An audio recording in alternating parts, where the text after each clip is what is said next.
大家好，我是猫眼。7月的一天，猫眼有幸去到了 Bruun 的总部，看了 L.E Bruun 集藏的预展。斯堪的纳维亚钱币并不是猫眼的强项，所以有这样的一个宝贵的机会去学习并上手这个终将会载入钱币收藏史册的集藏，对于猫眼来说十分的难得。结果呢，8月就进入了出差季，出差了2周，出差回来之后就病了，又病了2周，一直就拖到了今天才把视频做出来。猫眼呢有幸采访了 Bruun 世界钱币和西方古典钱币的主管 Matt Orsini 先生。Matt 和大家分享了这个集藏背后的故事，以及他最喜欢的3枚钱币。让我们听听他是如何看待这个集藏的吧。在视频的最后，猫眼做了一个比较短而快的钱币展示，因为这个集藏中的大精品亮点钱币实在是太多了，所以没有办法逐一的细致进行展示，还希望大家见谅。那我们就闲话少叙，这就开始吧。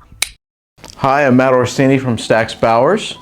I am the Director of World and Ancient Coins here, and I'd like to introduce you to the Lars Emil Bruun collection, or better known as the L.E Bruun collection.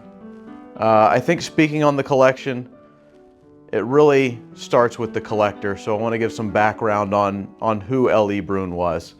Like many of us, Bruun grew up as a boy was a coin collector. And it wasn't really until he started his own business that the formation of the collection began. And his own business was brought about by the scientific discovery of pasteurization. And from pasteurization, he figured out that he could make butter and export it to other countries. So he grew an empire of exporting butter. And from this butter, he gained extreme wealth. And really, when he found this wealth, he decided that he was going to turn back to his childhood passion of coins and put together an extensive coin collection that covered all the Scandinavian regions. So his home country of Denmark, Norway, and Sweden. And along the way, he would acquire not only singular coins out of auctions and from dealers, but he would buy entire collections of coins. And through his life, he decided that went for the finest and he went for completion.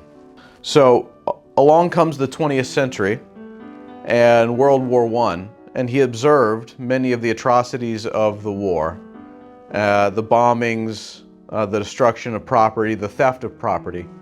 So he decided at that point in time to put in his will that the collection would not be sold for 100 years past the time of his death. Mr. Bruun ended up passing away in 1923.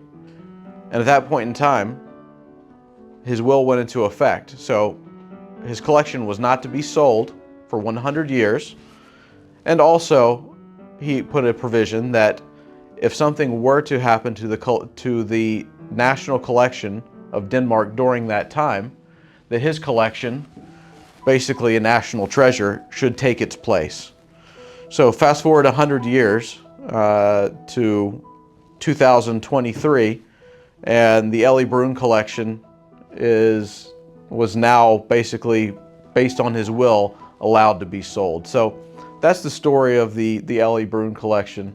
Really an amazing story in numismatics. Seldom do you have somebody with the foresight to set something aside, but truly this collection is a national treasure. It holds so many items that are unique to both Norway and Denmark and Sweden that a lot of its contents could never be reassembled. So we're very proud at Stax Bowers to have the opportunity to sell this collection. The first part will be taking place on September 14th of this year in Copenhagen. And we hope that you'll join us for the sale. It really should be a memorable one and one for the record books. Okay, so I've selected 3 coins that I think are a good representation of the first part of the L.E Bruun sale, which takes place on September 14th in Copenhagen. And I want to talk about each of them having broadly different characteristics, but why I like them so much. So the first piece here is a 1777 dated piaster. So it's known as the Greenland dollar, a very famous coin. And what immediately attracts most people to this coin is the fact that it resembles the Spanish pillar dollar. So obviously the Spanish pillar dollar circulated around the world, was a very popular trade coin. So the Danish thought to mimic the design so that people would accept it. The only thing is, the project never really got off the ground, and these are very, very rare. So to see an example in this quality with nice bright surfaces, a strong strike, and no issues to speak of is a rare occurrence. And it speaks to basically numismatists around the world. It's a very broadly interesting coin. The second coin here is a large gold coin. So who doesn't like large gold things? What makes this coin so fantastic is that it is the first dated coin of Denmark. And if you look at the top of it, it's dated 1496. So a very early dated gold coin from Denmark.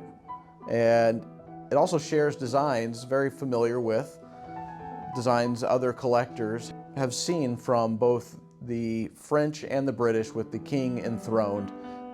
Here it happens to be King Hans, but it's a noble denomination. It looks a lot like a British sovereign issue, the way its size and its design. So it again draws a lot of parallels between the coinage of Denmark and the rest of Europe at the time.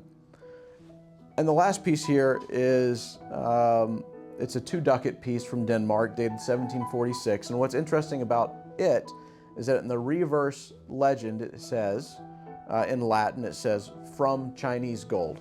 While other countries have this sort of moniker or design in their coins from time to time, having a coin that basically tells you where the species comes from, I've always found to be very, very intriguing. So whether it's a British crown with Lima stamped on it, there are other issues from German ducats that will say they're from certain mines. Those issues have always been intriguing. Very seldom do you see a coin that actually says the species came from Asia. So I think that in particular is kind of a almost unique characteristic that you can find in this collection. And all 3 of these are in conditions that are really hard to surpass. So yeah, that's why I love these 3. 接下来呢，猫眼会把自己手机里的素材极快的给大家进行一个展示，让大家来了解到，直观的感受到这个集藏有多么的令人震撼。如果你对这个集藏有更多的疑问，或者希望能够获取更多的信息，可以去 Stax Bowers 的官网去进行查询，也可以来找到猫眼来私聊。那么这期视频就到这里，我们下期再见，谢谢大家。